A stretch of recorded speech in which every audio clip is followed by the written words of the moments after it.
What's up, guys? Thanks for listening to the first ever Nerdy Narcotics podcast. It's a little new thing we're trying. I am Sir Nate. Logan. Miggy. I'm Dark. And we've kind of rounded up some of the top news stories that we've been seeing recently, and we're going to talk about some of them. And the first on that agenda, which may be just mind-blowing if you haven't heard, is Telltale has announced a new Batman game. Woo woo. So excited. Yeah. We got a few big Telltale games fans up in here. Telltale is just getting huge right now. Of course, they have a Michonne game from The Walking Dead. I think they said Marvel had got announced, a Marvel game too. They announced the teaser in the same way, like a Marvel logo in 2016. So a Marvel and a Batman game? I can't believe one company's doing the same thing. That is a little bit crazy. Yeah, DC and Marvel don't share their properties very often. They just know, fucking Telltale Games is great, guys. They are amazing. I really hope they don't run themselves too thin. I'm still waiting for Walking Dead Season 3, though. So many things at once. In some ways, I kind of think they have. I love Telltale just as much as the next person. The Wolf Among Us is just phenomenal. Probably one of my top 20 games of all time, to be honest. But they did Minecraft story mode, which I'm like, why would you take a story and put it in the Minecraft universe? I played episode 1 of that. Not too bad. Episode 4 is already out, and episode 5 comes out in a few weeks. They are churning out those games really fucking quick, which is surprising because I'm used to waiting for months for a new episode. Wolf Among Us episode 2 took 3 or 4 months to fucking come out.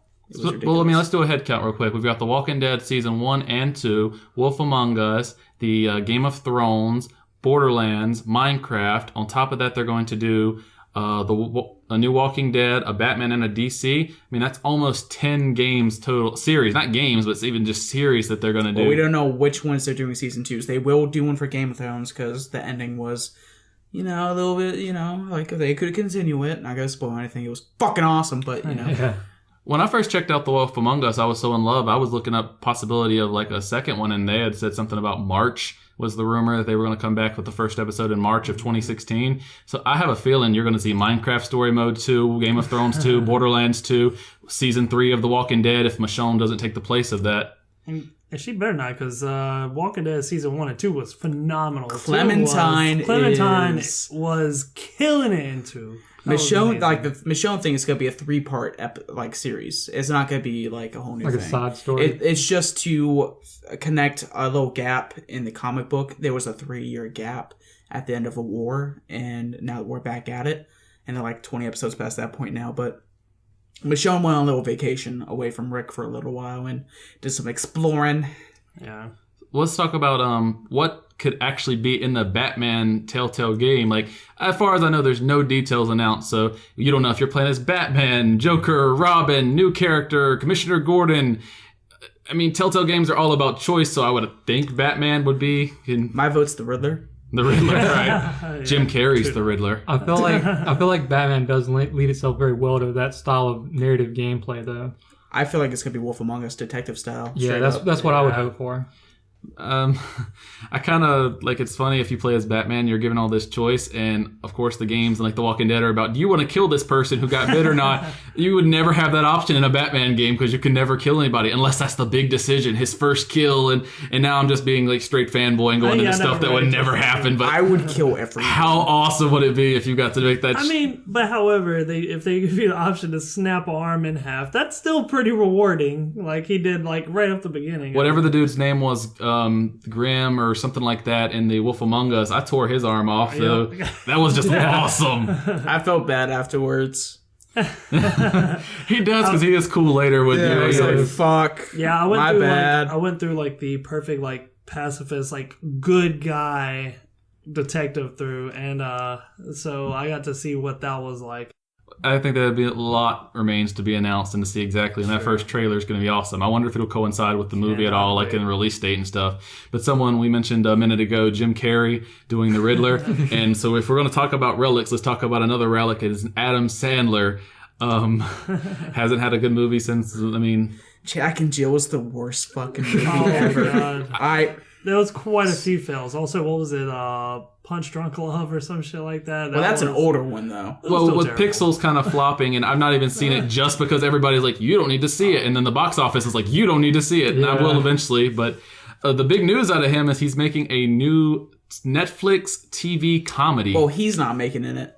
he's in it, but he's not making it. It's Happy Madison Productions. Fair enough, but in this, well, I mean, he's like the director of Happy Madison anyway. His name was off of the Billy Madison and Happy Gilmore. So he didn't direct those movies. I thought he was like the president of the not direct, but I thought he was like the president of the company. So he's made some shitty decisions. Let's not get into the terminology and what made means, and whatnot. Yeah, I think he's a producer or something for that company. I would assume so. So it's called Ridiculous Six or The Ridiculous Six, and it looks like a Western about six brothers or something like that. But in this movie, you have a lineup of Adam Sandler, Rob Schneider, Terry Crews, Steve Buscemi, Luke Wilson, Taylor Lautner, Danny Trejo, David Spade, Vanilla Ice, and there's probably more that people I'm missing because it's like so many people are at least going to have a cameo in it. Can he do a good movie? We were talking about his last good one, and people will not like me, but Grown Ups 2 I thought was decent. I have not seen Grown Ups 2. I liked Pixels. Ooh. I liked it. I went in there thinking it was going to be shit, and I was like, meh.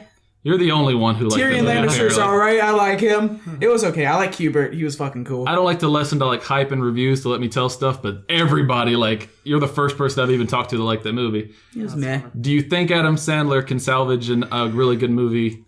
Especially, like, I mean, this is a straight-to-Netflix TV comedy. Not that this is a bad thing, but that's certainly not a good sign. Nah, dude. Well, Daredevil doing so well, a lot more people are going to go this route. Yeah, Netflix original productions have been pretty much all successes so far. But I think this is their first flop. I don't think so. I think it'll be good. They got a lot of people to work with, and I still think Adam Sandler can still be a great actor, of course. Even, he might actually have someone else help him write or whatever, but I still think he could be a good actor and stuff. Well, off the trailer, I'm definitely interested in seeing it. The only thing that scared me, I know y'all said straight to Netflix was fine, but I remember Joe Dirt 2 went straight to Crackle. Well, that's fucking Crackle, dude. I guess there is a difference. Did you watch it? Was it good? I did watch it. Was it okay? It felt like they ran out of money about halfway through. And like it's really makes sense and stuff. And then halfway through, spoiler alert, Christopher Walken is now a ghost who's trailing. I'm like, you just ran out of money and had to end this movie some way or another. The only thing I watched on Crackle was Dead Rising Watchtower. And it was meh. Meh. Talking about TV series, there is rumors at this point, apparently in an interview, that Star Wars is going to come out with a live-action TV series. Well, the thing is, this guy, he works for Disney or LucasArts or something, and he was going through the materials for Star Wars 1313 and a buried project called Star Wars Underworld. And he was like, it was very interesting, and we are hoping to do something in that. And so there is a slight possibility of some bounty hunter, underworld, Jabba the Hutt shit coming down the pipes. I'd like to see that. Something, I mean, I know Jedis are all the hype of Star Wars, but I could see a series around bounty hunters or something like that being pretty interesting. Like a band of Mandalorians just kicking ass, jetpacks, you know. We just mentioned the success of stuff like Netflix TV shows like Daredevil, and not even just the Netflix ones like Daredevil. The big ones, Gotham's on TV and is huge. The Flash. So I could definitely see a Star Wars one being like really, really big. Stuff that's not really, really big would be The Good Dinosaur, which is now Pixar's first flop. I believe it grossed 131 mil. Which is like their other flop was in 1998. Bug's Life was 363 mil, and I liked Bug's Life. I thought it was fucking awesome. But their last movie, Inside Out, was over 800 million. So I guess you could cost 131 mil worldwide would be a flop. Well, to be fair, Inside Out has had a few months to really get those prices up there. So I don't know what it was opening weekend or 2 weeks after. Did anybody have any interest in seeing The Good Dinosaur? Any one of you? I didn't know it was a Pixar movie. I do, just because I grew up with Littlefoot, and that shit was Land Before Time! Land Before Time. Okay, fair enough. I can't hate on them too much. They're still making those. Like Land Before Time, like 14 or something. Oh my god, that's insane. God, it was like 14 when I was a kid. Yeah. 28 or something like that. That's crazy.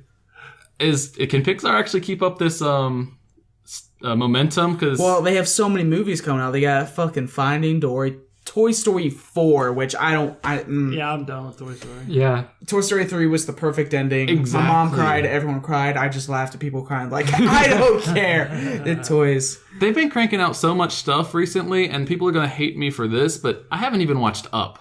Like, there's just so much came That's out. a very sad movie. It is extremely. It's very sad. Pixar has a thing going where they produce very sad movies. I think Life.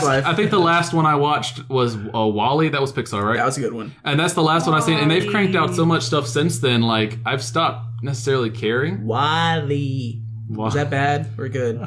Pretty bad, but Fuck. okay, if we're talking about stuff on our childhood, though, Lion King has a new show, and I don't know who out here listening to this even cares because it went straight to Disney Junior. Like, the recommended ages was 2 to 6. So if you have kids, I'm sorry.